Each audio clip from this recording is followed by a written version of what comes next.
Welcome to Health Education. This is the last part for health education for the second grading on the lesson on family health. After talking about crushes, love, courtship, dating, engagement, marriage, pregnancy, and newborn babies, today I will be discussing about responsible parenthood. When we talk about Filipino family traditions, we will always say that the father is the haligi ng tahanan, making him the provider for the family, while the mother is the ilaw ng tahanan, who takes care of all the domestic needs of the family. This is the Filipino family that you were taught when you were in the lower grades. The father and the mother have different tasks at home. That is why their children treat them differently. We always see that the father is a tough one, the strong person in our homes, while the mothers are the soft ones who are calm and loving. But these concepts are evolving. At present, this idea of traditional Filipino family is not true anymore. And in a Filipino family setup, we recognize fully the idea of extended family.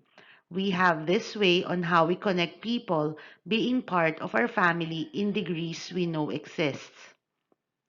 Because Filipinos believe that we need to be aware of all our family members because if we don't, we are turning our backs from where we came from. Parenthood is becoming a father or a mother to a biological child or legal father or mother to an adopted child. Having a child is not easy. The father and the mother should be prepared and they have planned it before it happens. With great power comes great responsibility. Being a responsible parent, they should have the ability to give all the needs and aspirations of the family. In being a parent, the couple should have planned everything and many decisions are made before they finally decide to have a child. For of course, we only want to give the best for our child or children in the future. Parents should have the ability to raise their child or children well in the Filipino way and be able to provide their social, economic, and religious responsibilities as well. Being a parent is also being a model for our child or children.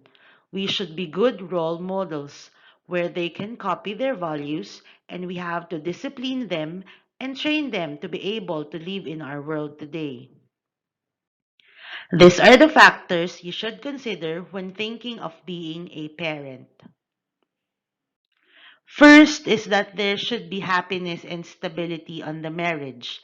The relationship between the couple should already be rooted so that the coming of a child in their lives will be more positive.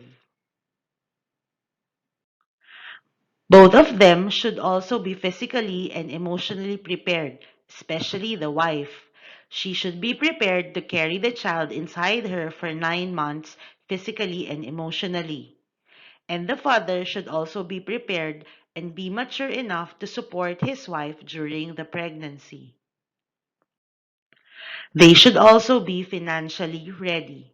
The cost of living and having a child is humongous, from milk, diapers, clothes, monthly checkups, immunizations. The family should have enough resources to be able to ensure the health not only of the baby but also of themselves.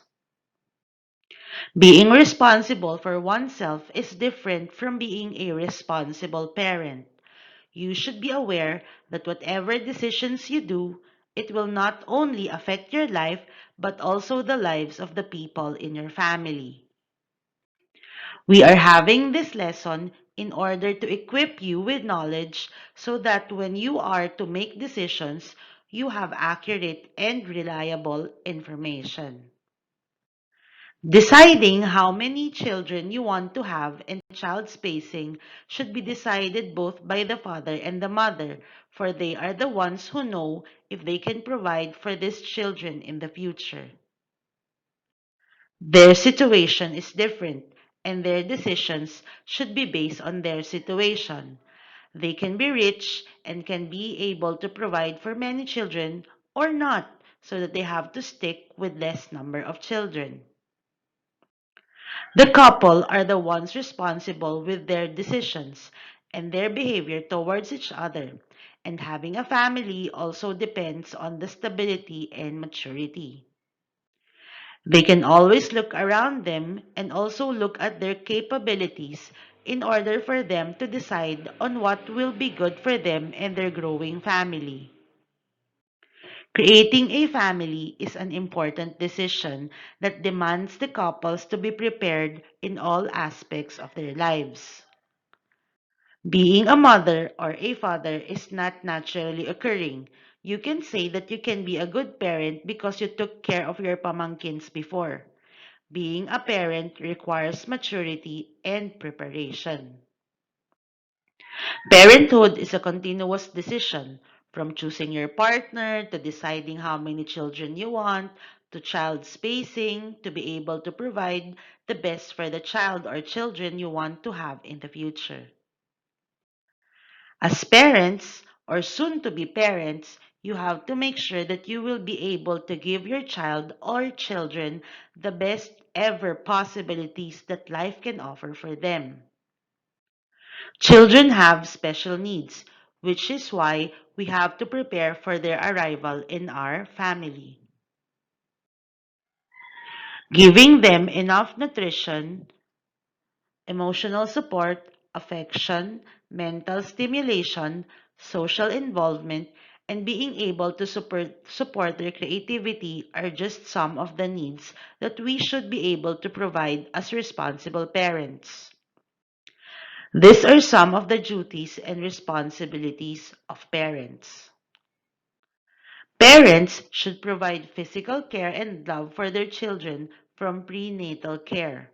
The kind of child they will be in the future depends on how you cared for them before they are born and until they come out of this world.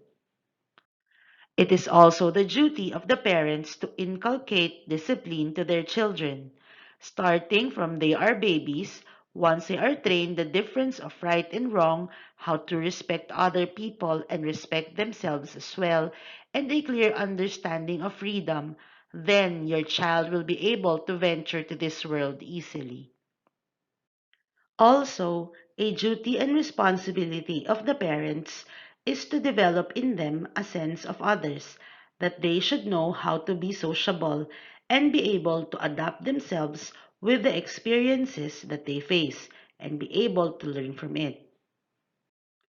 This is one of the most important duty and responsibility of parents to provide quality education for their children, for the future of their children will depend on the knowledge and skill they acquire from studying. Training their children to be good citizens of the world is also a must. Parents should serve as good role models to their children. Children always copy their parents, and being a responsible and committed citizen, doing good and upholding the law should be seen by their children from their parents at all times. Being able to save for the future and being financially responsible should also be developed by parents to their children. Knowing how to budget and not to spend more than you earn will make them be good managers of their lives in the future. And of course, parents should also guide their children spiritually.